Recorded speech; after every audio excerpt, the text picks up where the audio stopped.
Destacar, parece haver entre, inclusive, pessoas que ocupam cargos institucionais importantes, uma disputa pela preferência do presidente.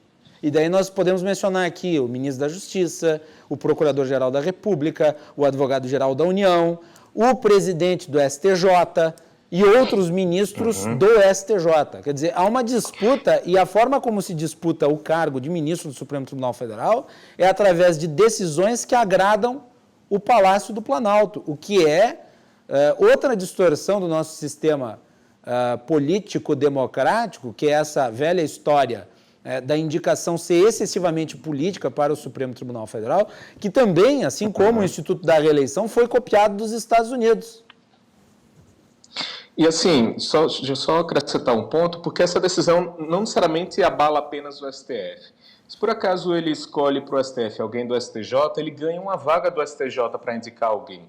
Se ele, por acaso, escolhe algum ministro dele, ele já falou muitas vezes no Terrivelmente Evangélico, que hoje é o ministro da Justiça, ele ganha uma vaga no Ministério da Justiça. Então, ele tem muita margem de negociação. Assim, ele pode juntar assim, todo um amplo grupo de políticos de intenções distintas e dizer, ok, para você vai isso aqui, para você vai essa outra vaga, enfim, pode fazer toda uma negociação nesse campo e sair, enfim, enfileirando decisões que vão ser sempre benéficas a ele, e até lá vai todo mundo meio que tentar paparicá-lo para que, enfim, participe dessa decisão.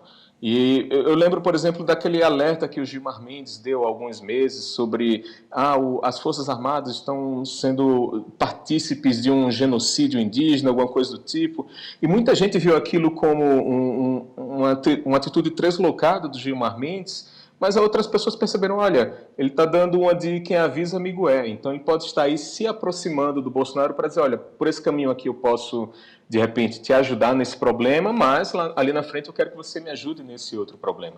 Então, enfim, a justiça, quando chega nas últimas instâncias, ela, como você falou, ela é essencialmente política.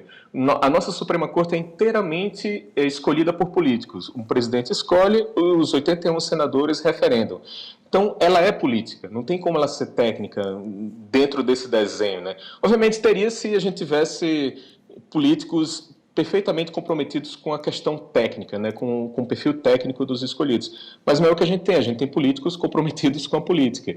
Então, a gente naturalmente vai ter uma Suprema Corte que vai ser legados de gestões anteriores. O Celso de Mello é um legado do governo Sarney, o Marco Aurélio é do governo Collor, enfim, governos que estavam aí dos anos 80 e ainda impactam a nossa história. E o governo Bolsonaro vai querer impactar a história no futuro, sabe? Porque ele sabe que os problemas dele, mesmo que ele não se reeleja, não acabam no momento que ele perde uma eleição. Ele cometeu várias coisas nessa gestão que vão custar caro a ele no futuro, no Brasil e até fora do Brasil.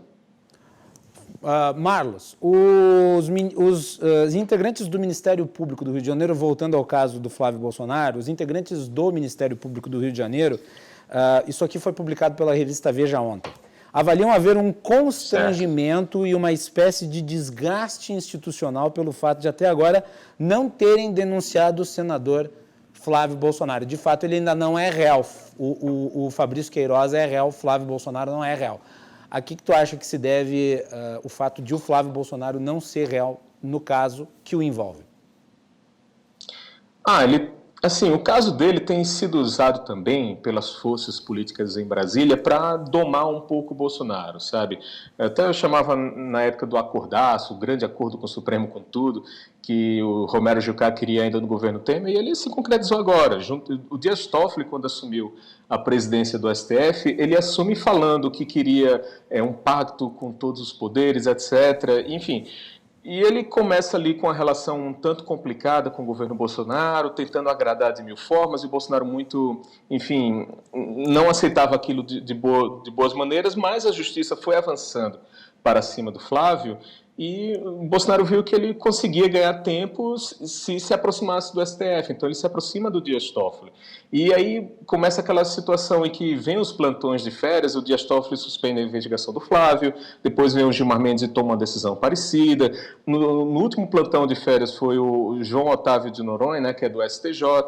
Enfim, ele conta com uma certa proteção em Brasília, mas, obviamente, nada disso está saindo de graça. Eu digo, não financeiramente, mas tu achas, Marlos, politicamente. que isso tem alguma influência no Ministério Público do Rio de Janeiro, que tem autonomia para denunciar o senador?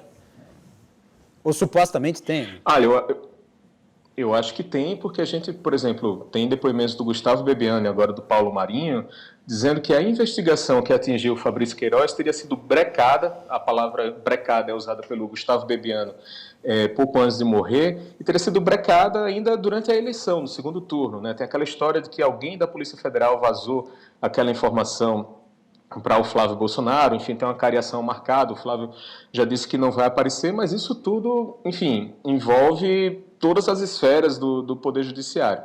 E a gente sabe que a disputa ali era entre Fernando Haddad e Jair Bolsonaro, e a gente tinha um candidato que prometia atacar a Lava Jato, que de certa forma era atacar o modelo de combate à corrupção, e tinha um candidato que defendia, ou seja, o candidato que prometia manter aquele modelo. Então, naturalmente, Ministério Público, Receita Federal, Polícia Federal, esses órgãos que fazem esse tipo de apuração, podem ter criado esse tipo de simpatia.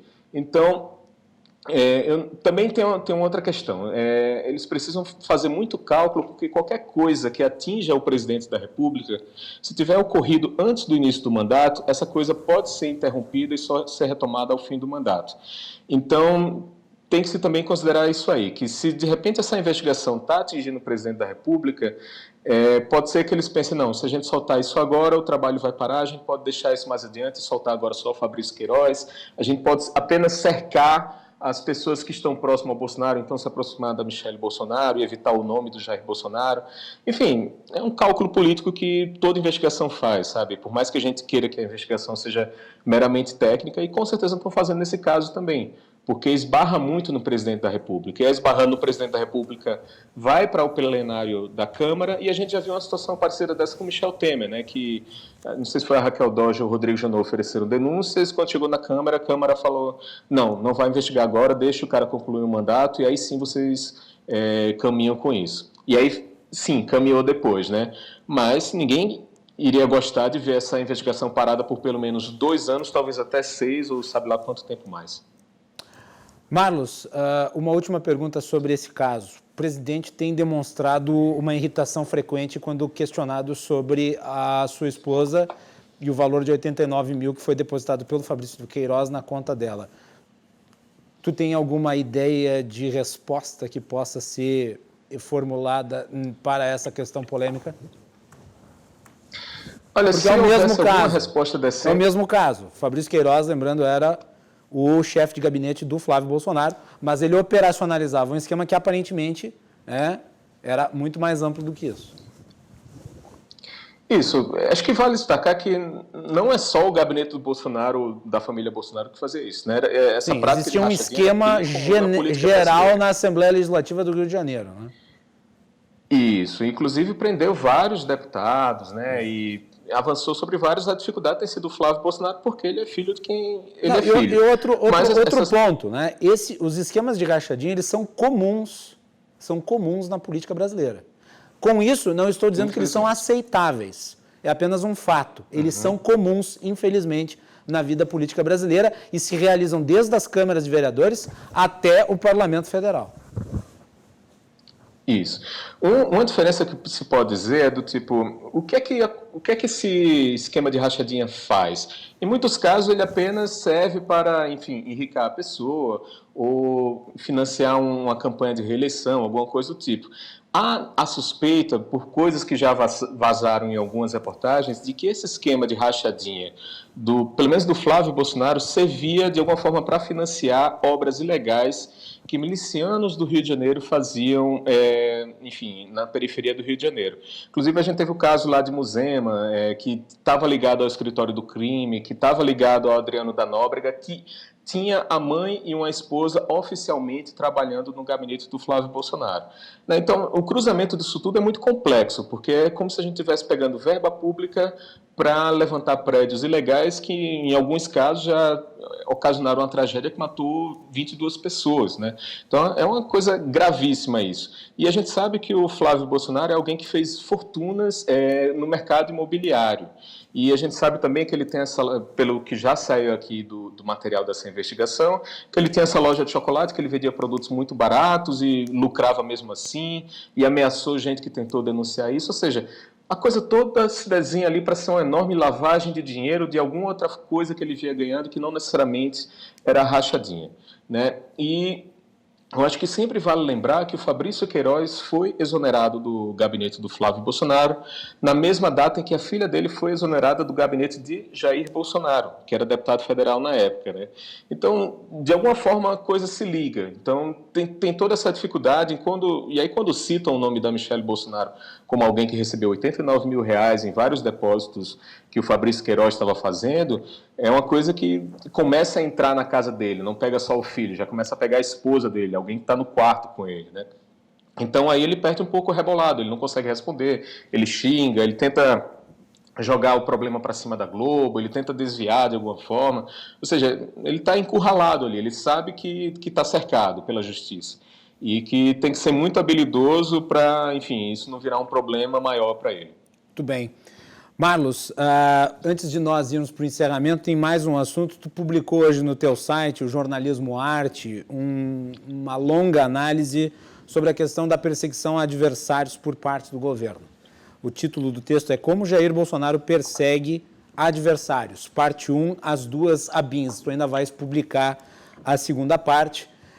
E eu gostaria que tu falasse um pouco a respeito, porque eu li vários comentários a respeito desse seu texto, que tu divulgaste não faz muito nas tuas próprias redes sociais, e tu sempre tem aí uma boa repercussão em relação aos conjuntos analíticos que tu publicas. Eu queria que tu falasse rapidamente sobre isso, porque existem uma série aí de pontos que são importantes, como o caso da atuação, inclusive, do ministro da Justiça, André Mendonça, que criou até foi criado um dossiê dentro do Ministério da Justiça para investigar opositores. Fala um pouquinho para nós sobre esse teu texto. Isso, especificamente sobre o André Mendonça, eu pretendo falar nas partes 2 ou 3, ainda estou calculando, devo começar a mergulhar nisso a partir da manhã. A BIM Paralela, ela vira notícia, se não me engano, em 17 de fevereiro de 2019.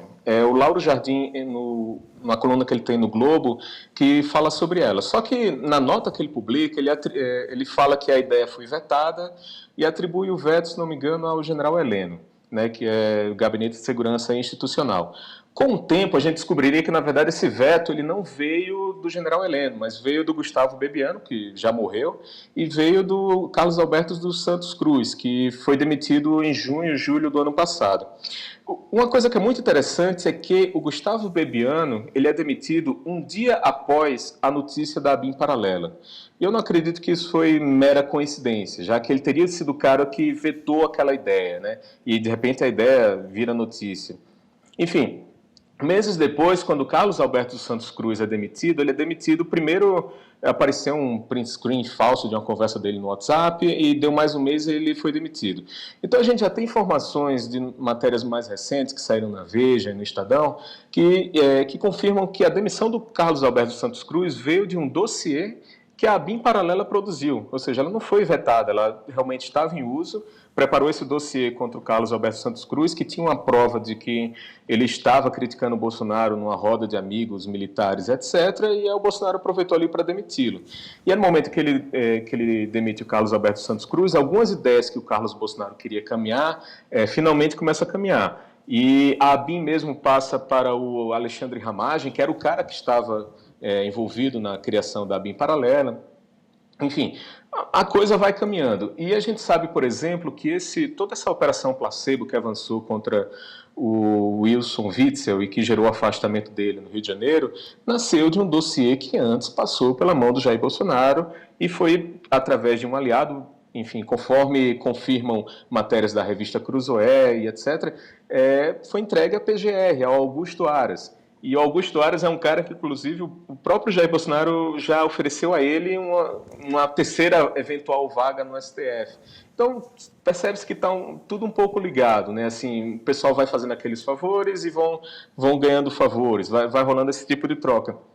E eu não estou dizendo com isso que o Wilson Witzel seja pessoa boa, que não cometeu nenhum crime. Ele, enfim, o material que se tem contra ele aparentemente é realmente grave. Sim. E, enfim, é uma situação que merece ser investigada, é uma situação que demanda preocupação para o povo fluminense. Mas é muito preocupante que no Brasil a gente tenha um presidente da República com uma agência clandestina de espionagem dentro da estrutura do Palácio do Planalto, avançando contra adversários políticos através dela. Seja esse adversário político alguém de fora do governo ou mesmo alguém de dentro do governo, né? E não são só esses casos, eu apenas trouxe aqui os casos mais emblemáticos. A gente teve episódios também em que caiu o presidente do Correios, enfim. Tem várias situações dessas. O próprio Bolsonaro diz, eu recebi aqui um áudio contra a Joyce Hasselmann, e dá um tempo depois esse áudio aparece na imprensa. Enfim, ele tem avançado contra os adversários políticos, tem usado a estrutura do governo para isso. A BIM Paralela é uma das estruturas, eu ainda devo escrever sobre as outras, a Polícia Federal, sabe? A própria PGR tem sido uma mãe para o Bolsonaro, ao ponto de ele... Poxa, a PGR é a única estrutura que pode investigar o presidente da República, e ele se sente grato ao ponto de oferecer uma vaga do Supremo ao Procurador-Geral da República. Essa não é uma situação normal. Não é um país normal, num país normal isso não aconteceria. E isso tem acontecido no Brasil. Então a gente tem que ficar atento, tem que resumir, tem que apurar o que tem de informação sobre isso e tem que apresentar as pessoas para falar, olha, é isso que está acontecendo, isso é grave. A gente não pode olhar para isso como se fosse uma coisa natural. Marlos, última pergunta. Tu acreditas que a Lava Jato hoje ela está enfraquecida e corre risco? Como é que tu viu a saída do Deltan Dallagnol do comando dela? Olha, eu fiquei com uma sensação bem pessoal, tá? Não tenho nenhuma informação que prove isso. É que o Dallagnol meio que saiu para evitar uma punição no conselho lá do Ministério Público. Não sei se isso veio por um acordo, não sei se isso veio de uma iniciativa própria dele. Ele fala que realmente a filha dele estaria com problema de saúde, ele quer cuidar da filha, mas é uma jogada que eu, na situação dele, talvez eu fizesse, assim, meio que para serenar os ânimos. Se ele tem alguém que pode assumir a operação e que ele confia, e ele ali no olho do furacão estava sendo derrotado enfim, por todo esse assédio das forças lá de Brasília. Pois é, eu tomaria essa decisão também na situação dele, sabe? Não sei se ele fez um acordo, olha, eu tomo essa decisão e vocês me deixam em paz, porque depois ele findou tendo o caso dele lá votado a favor dele, até o Lula reclamou e tudo, mas a gente já tem também aqui o Gilmar Mendes, de novo, tentando retomar o caso dele a tempo, enfim, de não prescrever. Eu acho que a Lava Jato ela não é perfeita, ela tem alguns problemas, assim, acho até que já deveria está numa situação em que ela estaria concluindo os trabalhos e ela não está concluindo ainda os trabalhos, a coisa ainda tem muito a ser feito. Eu acho que politicamente essa estratégia de se prolongar não é boa, porque vai vir o desgaste naturalmente. A Lava Jato se inspirou muito na Mãos Limpas na Itália. A Mãos Limpas acho que durou 2 anos, a Lava Jato já vai com 6 anos. Então, qualquer político sabe que quando ele está muito em evidência por muito tempo, ele se desgasta.